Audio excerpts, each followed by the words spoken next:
एक बड़ी खबर आ रही है पंजाब के जलंधर में। पंजाब के जलंधर में मिसाइल का टुकड़ा मिला है पंजाब के जलंधर में, और कल अलर्ट जारी हुआ था। अमृतसर, जालंधर और चंडीगढ़, ये तमाम वो इलाके थे जहां पर ब्लैकआउट भी कर दिया गया था। एक बार फिर से कुछ इलाके ऐसे रहेंगे आज भी जो ब्लैकआउट रहेंगे पूरी तरीके से। अभी भी पंजाब में अलर्ट है। पंजाब में यही कहा जा रहा है कि जरूरी हो तो ही बाहर निकले, नहीं तो नहीं निकले। ब्लैकआउट रहेगा तो उसका पूरा सहयोग करें।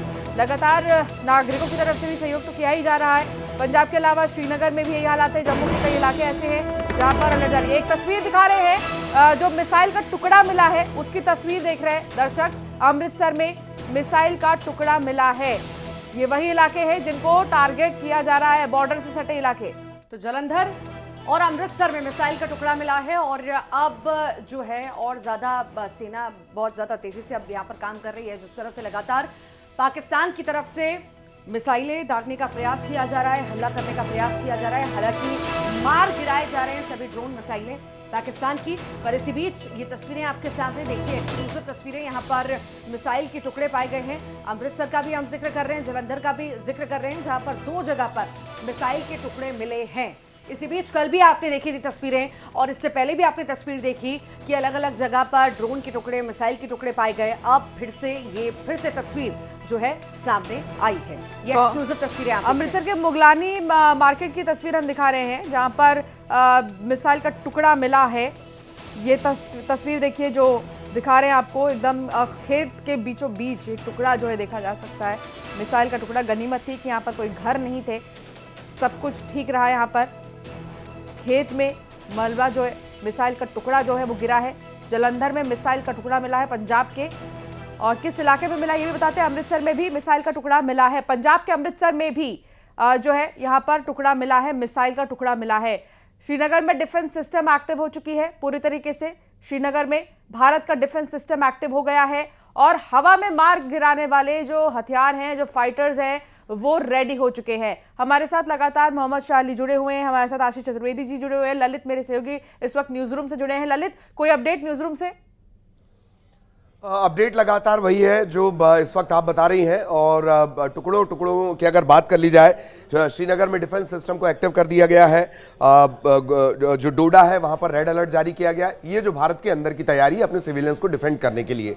इसके अलावा लगातार आप शुरुआत से बता ही रहे हैं कि अब सीधे टू द पॉइंट एयरबेस को ही टारगेट किया गया है। भारतीय सेना ने पाकिस्तानी चौकियों को भी तबाह किया है, और बहुत एग्रेसिवली भारत जो है वो अब जवाब दे रहा है। जैसे कि चतुर्वेदी साहब भी कह रहे थे अभी कि नहीं, अब तो टू द पॉइंट चलने की बात है, बहुत हो गया। ये विश्व बिरादरी को बता देना, मंत्रियों को बता देना, उनसे चर्चा कर लेना, अब बिल्कुल एक्शन मोड है। और ये जिस तरह से पाकिस्तान उकसावे की कार्रवाई कर रहा था, ऐसा लग रहा था कि आखिरकार यही होना है। तुर्की का नाम बार बार आ रहा है। मैं आपको एक जानकारी और दे दूं, तुर्की का एक ये सोनगार ड्रोन है जिसका इस्तेमाल, ये बात निकलकर सामने आ रही है कि पाकिस्तान इसका इस्तेमाल कर रहा है।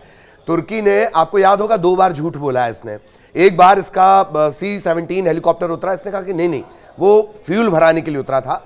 इसके बाद तुर्की ने फिर सेकंड टाइम झूठ बोला कि हम तनाव नहीं चाहते, हम चाह रहे हैं दोनों देश आपस में बात कर ले, लेकिन हमको पाकिस्तान के हितों की चिंता है। और तभी ऐसा लग गया था कि जो हथियार है वो एक तरह से उसे सप्लाई कर दिए गए, और आखिरकार आज वही बात सच साबित हो रही है। आरोप ये लग रहा है कि तुर्की का जो ड्रोन है सोनगार, उसका पाकिस्तान ज्यादा इस्तेमाल कर रहा है। हालांकि बहुत ज्यादा वो हो नहीं पाएगा। मैं, अगर अली साहब मेरी आवाज सुन पा रहे हो तो उनसे मेरा एक छोटा सा सवाल रहेगा। अली साहब, ये जो छोटे छोटे सहयोगी हैं, चंद सहयोगी, वो अजरबैजान कह लिया जाए, तुर्की कह लिया जाए, या OIC में 1-2 बातें जो निकलकर कभी कभी सपोर्ट की बातें निकलकर सामने, ये कितने दिन बचा पाएंगे पाकिस्तान को? एक अंदाजा अली साहब।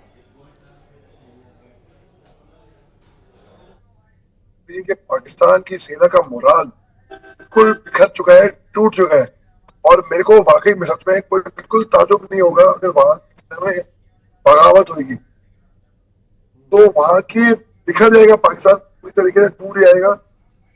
और फिर भी ये लड़ा, इसको चाहिए था कान पकड़ के, हाथ जोड़ के, घुटनों के बल जाके, नाक रगड़ के, धूल मिट्टी चाट के तब माफी मांगता है। हिंदुस्तान तमाम सोचते कि माफ करना भी है कि नहीं करना, क्योंकि स्थिति में नहीं है ना। अभी कर्जा अप्रूव हो गया तो अब फिर शेर बनेगा हाल के था। जब तक कर्जा नहीं था तब तक ये ट्विटर पे तो ये भीख मांग रहा था, ये ट्विटर पे भीख मांग रहे हैं पैसे के लिए। फिर इन्होंने बाद में बोला कि नहीं वो हमारा ट्विटर हैंडल हैक हुआ था। ऐसा भी हो सकता है कि जब इन्होंने ट्विटर पे भीख मांगनी शुरू करी तो किसी देश ने रिस्पॉन्ड नहीं किया उस भीख पे, तो शर्म आई होगी। हालांकि बेशर्म है, शर्म नहीं आती।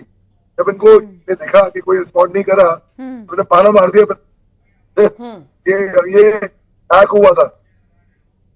तो ये शातिर चालबाज पता नहीं क्या दिमाग पाया है भैया, ये मेरे को समझ में आज तक किसी को नहीं आया। एक मिर्जा गालिब का शेर है, अगर तुम ये नहीं समझे तो तुम्हें खुदा समझे। जी